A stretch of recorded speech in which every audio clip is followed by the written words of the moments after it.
Hai Riri, kamu mau kemana? Aku mau melihat bayanganku di dalam cermin. Apakah kita dapat melihat bayangan kita di dalam cermin? Ya, karena cermin dapat memantulkan bayangan secara sempurna, sehingga bayangan kita terlihat oleh mata. Kita juga dapat melihat karena adanya cahaya. Cahaya?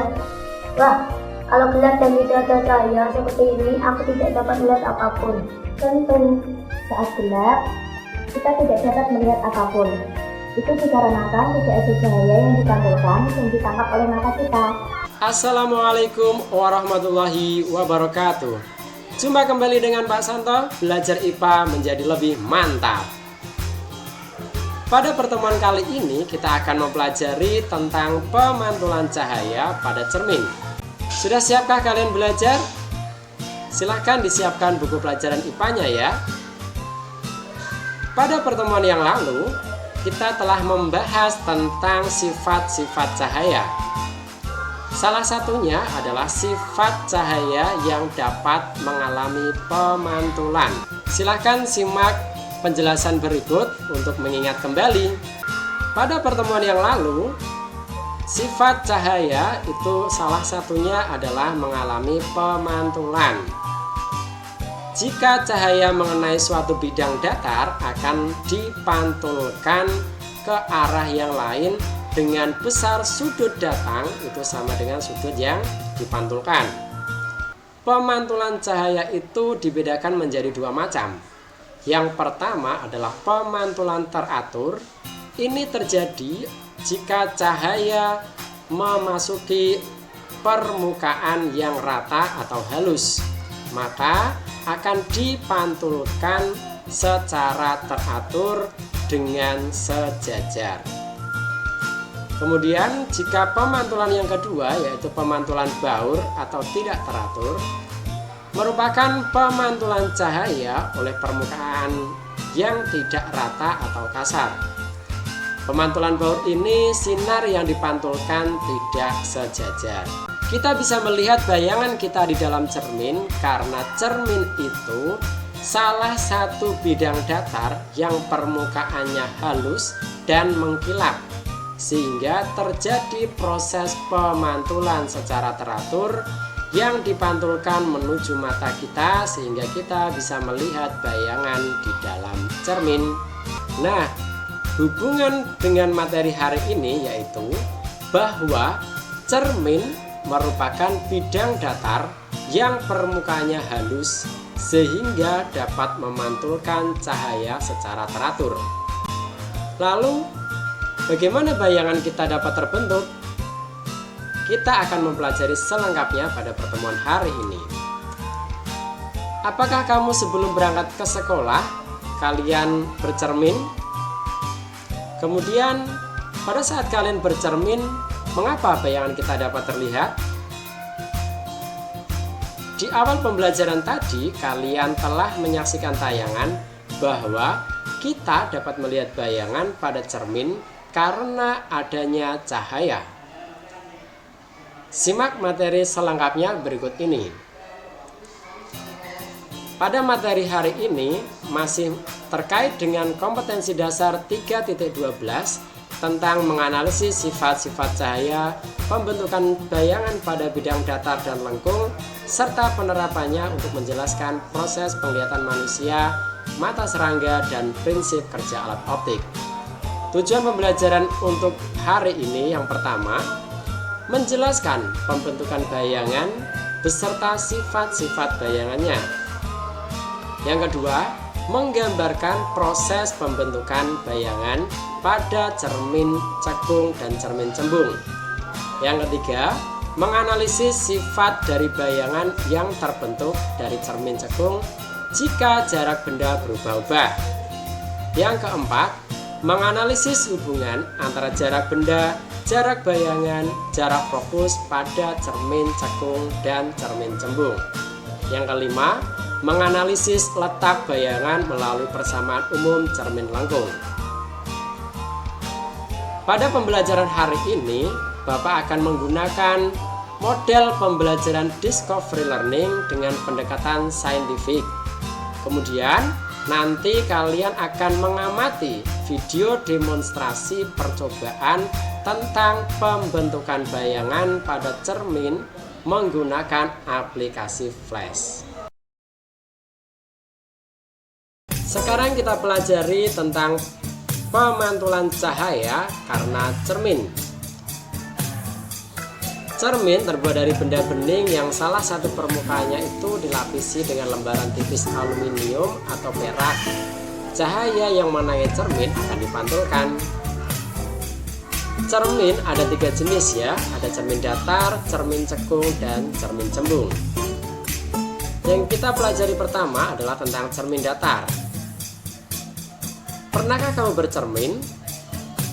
Kemudian siapa sih yang ada di dalam cermin itu? Tentunya ketika kamu bercermin akan melihat bayangan di dalam cermin. Kalau kamu bergerak, kira-kira bagaimana keadaan bayanganmu di dalam cermin? Bisa disimak, ini adalah animasi ketika orang sedang bercermin. Cermin datar akan membentuk bayangan jika ada benda yang ditaruh di depan cermin. Pelukisan bayangannya bisa kalian amati. Sesuai dengan hukum pemantulan pada cermin, yaitu sinar datang dengan sudut datang tertentu akan dipantulkan menuju bidang datar yang kedua dengan besar sudut pantul yang sama. Nah, ini adalah pembentukan bayangannya.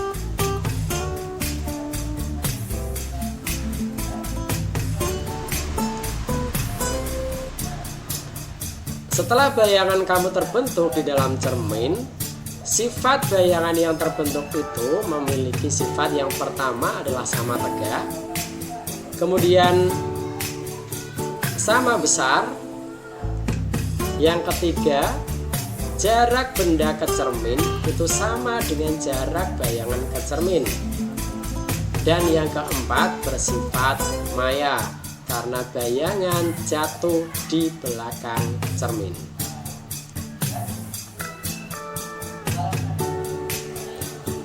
Untuk bisa membedakan bayangan maya dan nyata, silahkan kalian baca dulu di sini. Bayangan maya adalah bayangan yang terbentuk oleh perpanjangan sinar pantul dan tidak dapat ditangkap layar, tetapi dapat dilihat secara langsung oleh mata. Bayangan nyata adalah bayangan yang terbentuk oleh pertemuan 2 atau lebih sinar pantul. Bayangan nyata bersifat dapat ditangkap layar, tetapi tidak dapat dilihat secara langsung oleh mata. Kemudian, jika suatu benda kita letakkan di depan cermin yang membentuk sudut tertentu, akan mendapatkan jumlah bayangan yang berbeda-beda. Dengan persamaan banyaknya bayangan yang dibentuk bisa dicari dengan rumus besar sudut 360 derajat dibagi besarnya sudut yang dibentuk antara 2 cermin, hasilnya nanti dikurangi 1. Sebagai contoh, cermin ini membentuk sudut 60 derajat. Kemudian berapa bayangan yang dibentuk? Dengan rumus yang dibahas di depan tadi, didapatkan bayangan yang dibentuk oleh 2 cermin yang membentuk sudut 60 derajat berjumlah 5 buah. Ini pembentukan bayangan pada cermin datar.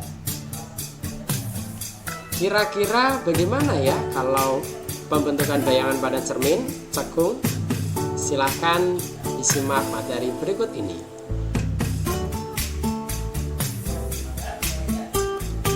Cermin cekung adalah cermin yang permukaannya melengkung ke dalam. Cermin cekung bersifat mengumpulkan sinar pantul atau konvergen. Ketika sinar-sinar sejajar dikenakan pada cermin cekung, sinar pantulnya akan berpotongan pada satu titik. Titik perpotongan ini dinamakan titik api atau titik fokus. Ada 3 sinar-sinar istimewa pada cermin cekung. Yang pertama, sinar datang sejajar sumbu utama akan dipantulkan melalui titik fokus. Bisa disimak pembentukan bayangannya.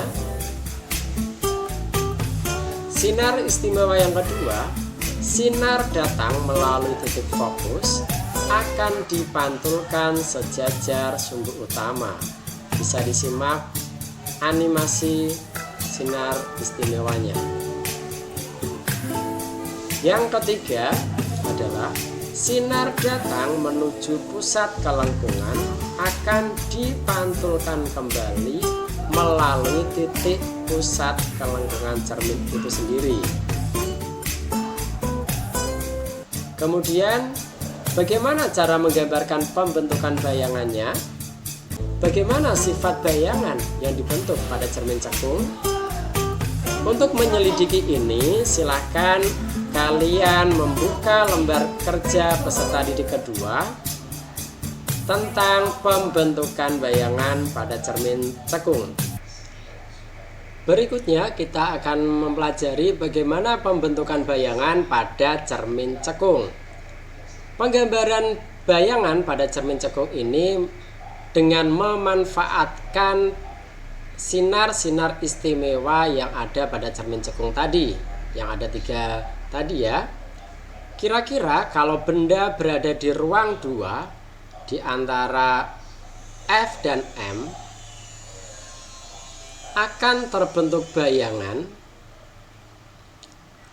Di manakah tempatnya? Nah, dilihat dari video animasi ini, ketika benda di ruang 2 akan terbentuk bayangan di ruang 3 yang memiliki sifat nyata, terbalik, diperbesar, dan di ruang 3. Nah, melalui lembar kerja peserta didik yang sudah diberikan oleh Bapak, bisa kalian buka bagaimana yang harus kalian lakukan. Bapak tayangkan dulu. Ini adalah lembar kerja pada pertemuan hari ini. Dengan animasi flash yang akan Bapak putarkan, kalian harus mengisi di mana letak bayangan dan sifat yang terbentuk ketika benda di ruang 1, ruang 2, dan ruang 3. Silahkan perhatikan demonstrasi yang Bapak lakukan ini. Yang pertama, ketika benda di ruang 1, bisa diperhatikan sinar datang sejajar sumbu utama akan dipantulkan melalui titik fokus. Kemudian sinar datang dari pusat kelengkungan cermin akan dipantulkan menuju pusat kelengkungan cermin itu. Dari perpanjangan titik potong ini terbentuk bayangan di belakang cermin cekung, sehingga sifat bayangannya maya, tegak, diperbesar, dan berada di ruang 4. Kita bedakan jika benda di ruang 2. Perhatikan pembentukan bayangan pada benda di ruang 2 akan terbentuk bayangan di ruang 3 dengan sifat nyata, terbalik, dan diperbesar. Bagaimana kalau benda ini berada di ruang 3 atau di belakang titik M? Silahkan disaksikan proses pembentukan bayangan benda di ruang 3. dan akan terbentuk bayangan yang berada di ruang 2 dengan sifat nyata, terbalik, dan diperkecil. Dari demonstrasi animasi flash yang Bapak putarkan ini, kalian sudah menemukan data pembentukan bayangan. Silahkan kalian isi terlebih dahulu, kemudian kalian dapat mengolah data yang kalian peroleh untuk membuktikan tentang sifat-sifat bayangan yang terbentuk pada cermin cekung serta pengaruh jarak bendanya ketika benda itu digeser-geser terhadap sifat bayangan yang dibentuk. Apabila sudah kalian isi semua, berhasil menemukan pembuktian, bisa kalian simpulkan di dalam lembar kerja itu, bisa kalian tuliskan bagaimana pengaruh dari jarak benda terhadap sifat bayangan yang terbentuk pada cermin cekung. Silahkan kalian mengerjakan di lembar kerja yang telah Bapak berikan. Bisa kalian amati kembali pembentukan bayangannya. Ini jika benda di ruang 1, ya, terbentuk seperti ini. Ketika benda saya geser ke ruang 2, maka akan terbentuk bayangan di ruang 3. Kalau Bapak geser lagi berada di ruang 3, maka bayangan akan terbentuk di ruang 2. Sifat-sifat ini telah Bapak perhatikan di depan tadi, bisa kalian catat dengan baik. Oke, sudah kalian temukan ya apa saja yang menjadi pembahasan hari ini. Kita lanjutkan materi pada cermin cekung ini tentang persamaan matematis yang kita gunakan untuk menentukan bayangan berada di jarak berapa. Persamaan umumnya adalah 1/F itu sama dengan 1/S0 ditambah 1/SI. F ini adalah jarak fokus cermin, S0 adalah jarak benda cermin, kemudian SI adalah jarak bayangan dari cermin. Kita coba dengan contoh soal. Jika benda diletakkan 15 cm di depan cermin cekung, sedangkan cermin ini memiliki fokus 10 cm, di manakah jarak bayangan yang akan terbentuk? Dengan persamaan umum 1/F sama dengan 1/S0 ditambah 1/SI, angkanya dimasukkan, ketemu jarak bayangan pada cermin cekung sebesar 30 cm. Ini adalah manfaat dari cermin cekung. Penggunaannya bisa kita temukan untuk reflektor cahaya pada lampu senter, lampu motor ataupun mobil. Kemudian sebagai pengumpul cahaya pada teleskop dan mikroskop. Yang ketiga adalah pemusat sinyal-sinyal gelombang mikro pada satelit parabola stasiun penerima. Kita bedakan dengan materi pada cermin cembung. Kalau cermin cekung sifatnya adalah mengumpulkan sinar pantul, jika cermin cembung memiliki sifat menyebarkan sinar pantul. Bisa dilihat ini, sinar datang sejajar sumbu utama dipantulkan seolah-olah berasal dari titik fokus dan posisinya menyebar atau disebut divergen.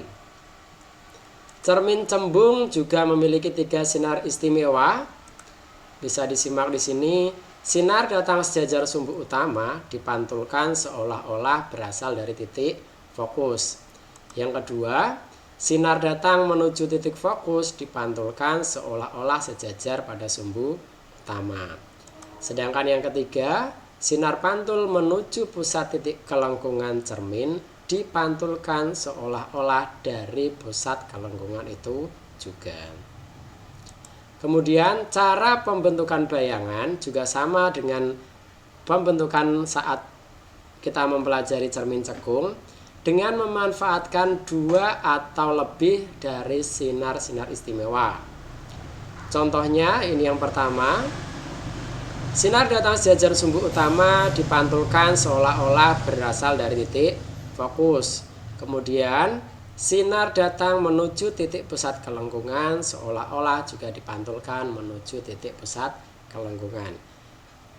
Khusus pada cermin cembung ini, dimanapun bendanya diletakkan di depan cermin cembung akan didapatkan bayangan bersifat maya karena berada di belakang cermin cembung dengan besar yang diperkecil, kemudian tegak.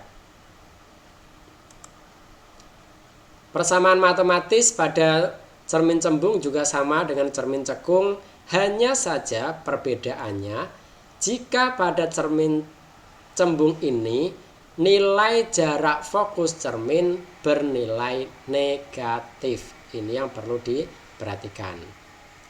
Contohnya adalah ini. Cermin cembung dengan jari-jari kelengkungannya 30 cm, berarti dia memiliki titik fokus 15. Jika benda diletakkan pada jarak 10 cm di depan cermin, berapa jarak bayangan? Yang diingat jarak fokusnya pasti dia bernilai negatif. Setelah dimasukkan, ternyata ditemukan jarak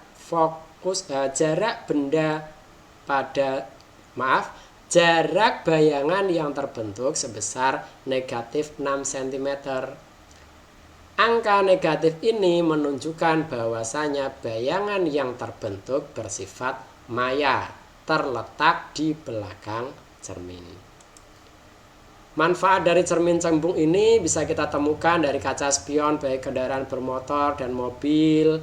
Kemudian cermin yang biasa dipasang di pinggir-pinggir jalan yang melengkung dengan curam, dan juga berada dipasang di supermarket sebagai cermin pengintai.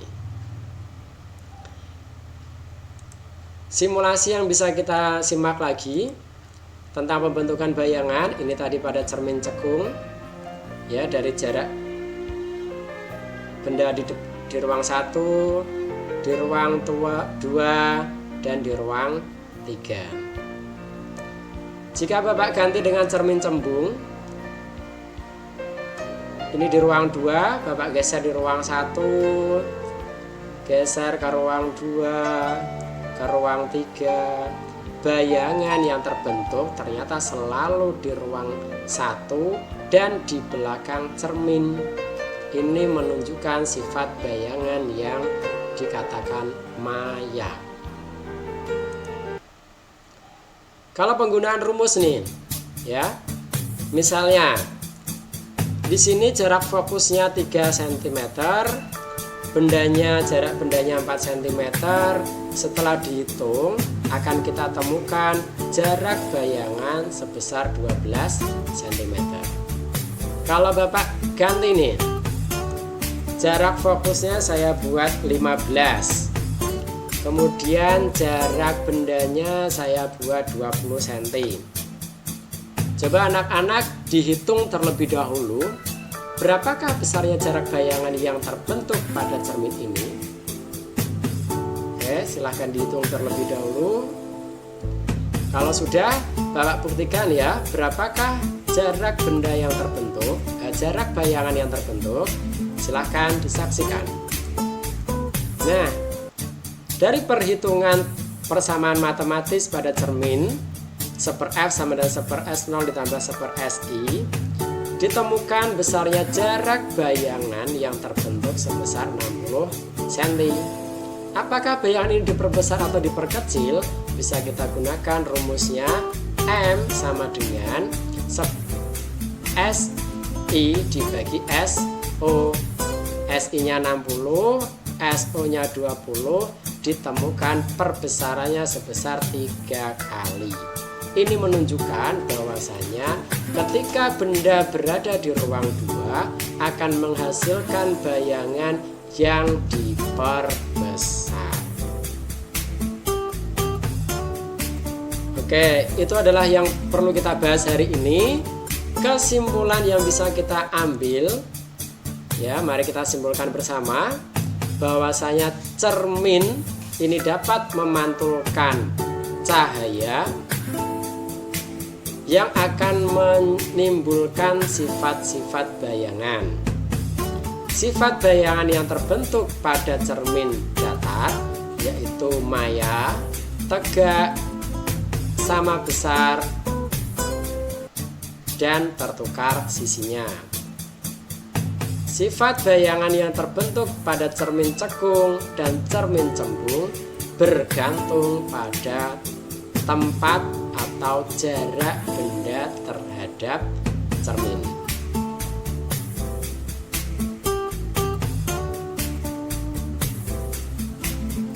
Baik, ini pelajaran yang kita sampaikan hari ini. Untuk pertemuan berikutnya, kalian bisa membaca materi tentang lensa, karena lensa ini merupakan pengaplikasian sifat cahaya, yaitu cahaya dapat dibiaskan.